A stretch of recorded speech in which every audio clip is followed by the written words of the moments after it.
SER Podcast. No hay pueblo grande o pequeño que no encierre una enseñanza. Esa frase se le atribuye a Azorín, por eso nosotros nos empeñamos en recorrer algunos de esos lugares para comprobarlo. Aquí comienza un nuevo episodio de Carreteras Secundarias.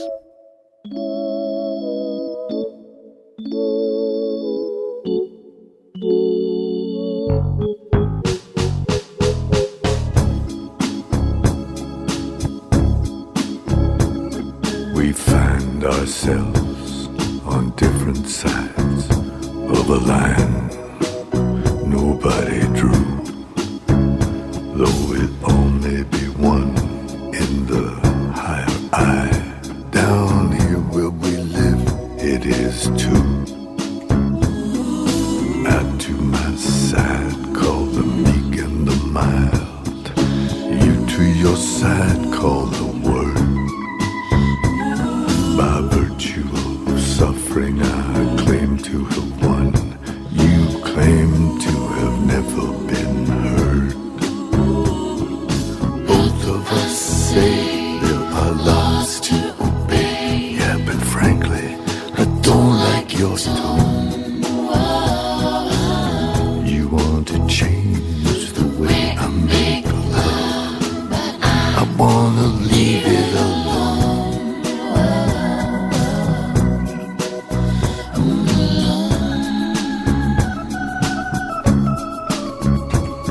The pull of the moon, the thrust of the sun, thus the ocean is crossed.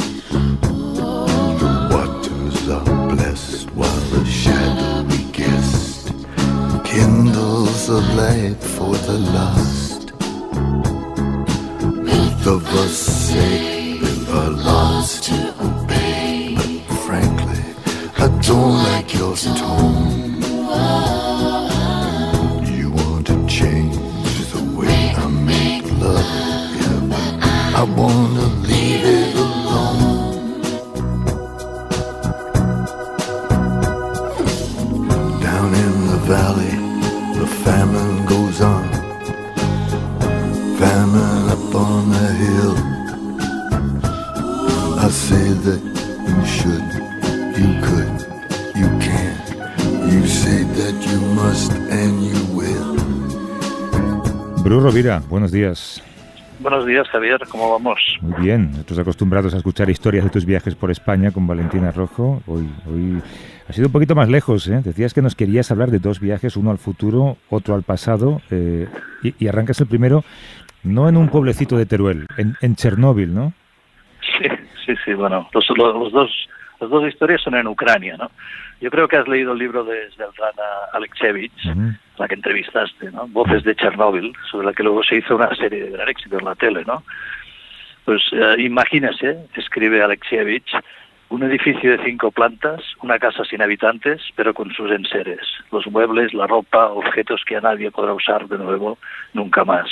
Porque esta casa es Chernóbil. Eso escribió ella, Chernóbil.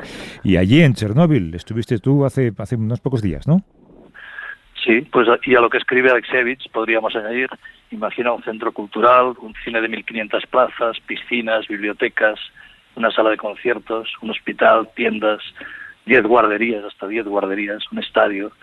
Visualiza, como hice yo, las camitas de los niños en la guardería, abandonadas, los cuadernos para escribir, las habitaciones del hospital y todo ello tal como quedó hace 35 años. Imagina toda esta vida interrumpida, esta ciudad utópica, la llamaban la ciudad del futuro, en la URSS cuando la construyeron, pues imagina que está hoy toda sepultada por una naturaleza que la devora completamente, una vegetación esplendorosa que avanza, tú ves el asfalto, ves como los árboles salen del asfalto y lo rompen todo, ¿no? Estuve, por ejemplo, en el estadio de fútbol y el estadio de deportes. Y hoy, desde las gradas, solo ves un bosque que sale del asfalto, ¿no? Es espeso, sin horizonte, y también hay, en este territorio, hay manzanas exuberantes, setas gigantes, y unos ceps de casi un palmo de altura, hay lobos, perros salvajes, ciervos, incluso hay osos. Vamos a poner en redes sociales algunas fotos que nos has mandado. Describes un paisaje que es casi apocalíptico, ¿no? Sí, Sí, es un viaje, como decíamos, a un futuro de la sociedad tecnológica, ¿no? Que da un viaje al espanto, ¿no? De lo que podría ocurrir con todas estas tecnologías fuera del control humano, ¿no? Como sabes, Chernóbil fue un error, fue una negligencia humana, porque, bueno, cuando se construyó la central los materiales ya eran defectuosos, pero no petó por esto, sino porque se hizo por una chapuza debido a las prisas, tenían necesidad de producir más electricidad y hicieron una prueba y no supieron enfriar el reactor y les petó todo. No lo entiendo. Habéis parado el reactor. ¿Qué vas a hacer? Desactivarlo del todo. No. Envenenamiento por xenón. Hay que apagarlo 24 horas. No, lo haremos esta noche. Aumenta a 700. No podemos aumentarla desde aquí, las normas. No me hables de normas. Con una caída del 80%. No, la caída es del 50%. Ninguna norma por 50, absolutamente ninguna. Auméntala. No lo haré, no es seguro. Si digo que es seguro, es seguro. Y los que discrepáis no deberíais trabajar aquí, ni lo haréis. Auméntala. ¿Cómo era la ciudad de Pripyat? Creo que se levantó como una ciudad modelo para los trabajadores de la central, la ciudad del futuro la llamaban, ¿no? Sí, era una ciudad experimental y la hicieron con una idea de hacer una ciudad modelo para gente joven, para trabajadores de la central. La empezaron a construir en 1970 en un territorio privilegiado, porque ahí la tierra es muy buena para cultivar, hay buen clima. Ahí hicieron unas casas modernas, parques, hay había árboles por todos lados, está el río, están los bosques, y fíjate que era una ciudad muy joven con una media de 26 años de edad, ¿no? Nacían 1000 bebés al año, y cada año nacían 1000 bebés, era gente, bueno, matrimonios jóvenes, ¿no? Hay un símbolo que a mí me tocó mucho, que lo vi allí en unas fotos y tal, que es que para hacerla bella, quisieron plantar un rosal por habitante, o sea que había como 48.000 rosales en esta ciudad. Claro, y esta vida idílica se vio interrumpida un 26 de abril del año 86 por ese accidente en el reactor de la central nuclear. Se avisó tarde a la población. Sí, se retrasó la alarma 36 horas, o sea, me avisaron, incluso el día que petó el reactor número 4, se abrieron los colegios, o sea, la gente fue normalmente a la escuela. Y en Kiev, la capital de Ucrania, que está solo a 110 kilómetros, ni siquiera se suspendió el desfile del 1 de mayo. Y cuando finalmente se dio la orden de evacuarse, la población salió pitando, pero les dijeron que volverían en 3 días, de manera que por eso la ciudad está todavía allí, porque la gente no cogió prácticamente nada, incluso tuvieron que dejar todos los animales, las mascotas, ¿no? Entonces se hizo una operación de urgencia, se movilizaron 2.700 autobuses, imagina 15 barcos que bajaron por el río, 2 trenes, 300 camiones, además de todo el mundo que se marchó con sus coches, ¿no? En un solo día. Claro, claro. Внимание, внимание!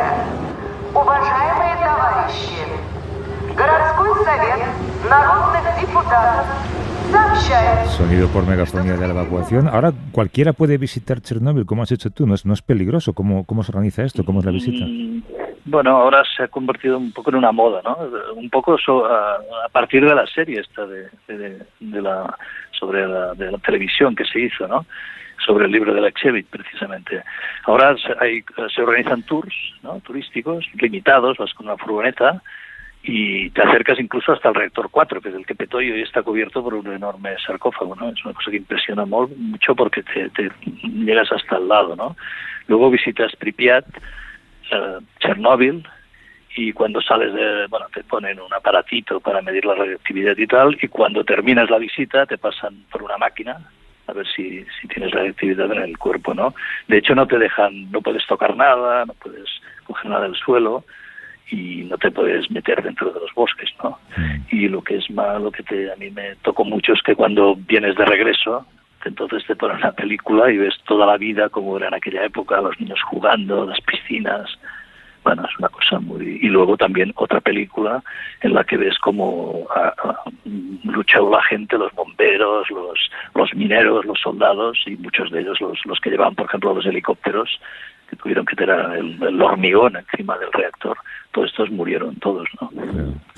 Las consecuencias humanas fueron terribles. Creo que se mandaron unos 800.000 soldados de reemplazo y liquidadores de toda la Unión Soviética, y según Alexievich, solo de los liquidadores de Bielorrusia, más de 100.000. Hasta el año 2003 habían fallecido casi 10.000 y seguían falleciendo a ritmo de 2 diarios, ¿no? Así es, sí. Bielorrusia, por cierto, está allí al lado. O sea, la frontera está a escasos kilómetros de la central, ¿no? Y es el país más contaminado por culpa del viento. 23% de su territorio ha quedado contaminado completamente, ¿no? Y como decía Alexievich, las enfermedades oncológicas se han multiplicado por 74. La escritora Svetlana Alexievich, a quien tú citabas al principio, escribe en su libro Voces de Chernóbil que hace tiempo que no ven mujeres embarazadas felices. Ella nos lo contaba en una entrevista que tuvimos con ella, tuvimos la suerte de poder hablar con ella hace un par de años. Todos mis amigos, todo mi entorno está muriendo de cáncer. Y hay muchísimos casos de niños que nacen enfermos. Y eso es el terror de cualquier mujer. Es lo que más teme una mujer, tener un hijo enfermo. Porque los bielorrusos piensan de sí mismos que son una especie de caja negra. Nadie sabe lo que hay en una caja negra de un avión, por lo cual los bielorrusos piensan lo mismo, que nadie sabe lo que les está pasando, lo que está pasando a la gente que viven cerca de la zona de Chernóbil. Y decías que este era tu viaje al futuro, al apocalipsis. Hiciste también un viaje a la historia, ¿no? A la gran barbarie del Holocausto y de la Guerra Mundial en Ucrania. Sí, fui en el oeste de Ucrania. No sé si has leído el libro de Philip Sands, Calle Este-Oeste. No, no lo conocía. No lo has leído. Bueno, pues es un libro, ahora te lo contaré. Este libro ocurre precisamente en la ciudad de Lvov, que es una ciudad que en ucraniano se llama Lvov, Lvov en polaco, Lamberg en alemán y ya te puedes fijar que con tantos nombres explican la turbulencia de la historia que tuvo esta ciudad, ¿no? Porque fue la capital de Galicia durante el Imperio Austrohúngaro, luego fue polaca, fue soviética, fue alemana, fue soviética otra vez y hoy es finalmente ucraniana, ¿no? Sands, que era abogado, ¿no? Sands era un abogado, que es un abogado de gran prestigio internacional que trabaja en derecho político internacional, derecho humanitario internacional. Él viaja a Lvov para contar su propia historia, la de su familia asesinada durante el Holocausto, y en su historia personal se entremezcla la de 2 juristas judíos, Laud Pechat y Rafael Lamkin, que estudiaron en Lvov y también perdieron toda su familia durante la Shoah, ¿no? Durante el genocidio. Pues estos 2 juristas son los que crearon la jurisprudencia que permitió juzgar en el proceso de Nuremberg a los criminales nazis por crímenes contra la humanidad. Ellos son los que introdujeron los términos de genocidio que luego pasarían a formar parte del derecho penal internacional. Qué bueno. Que es sí. Claro, ¿y quedan señales en esa ciudad de todos estos crímenes? Bueno, antes de la guerra, fíjate que en Lvov la mitad de la población era judía y la mayoría fue asesinada, no quedó casi nadie, toda esta gente, ¿no? Incluida la familia de estos 2 abogados y del autor de Sands. Y también la población polaca, que era la segunda población más importante, también fue expulsada y los sacaron de la ciudad y muchos asesinados. De los judíos, del gueto, la sinagoga, los comercios, no queda casi nada. Y yo todavía pude tomar una foto en una pared que encontré de una calle. Hay una foto con los sombreros pintados en la pared, y porque los judíos tenían la costumbre de sus comercios, los carteles pues pintaban el oficio en la pared, pero es lo único que encontré. Bru Rovira, oye, te agradezco mucho que nos cuentes estas historias de ese viaje fantástico. Ya digo que algunas de esas fotografías, si no te importa, las ponemos en redes sociales. Y nos vemos la semana que viene. Un abrazo fuerte, Bru. Venga, un abrazo. Hasta luego.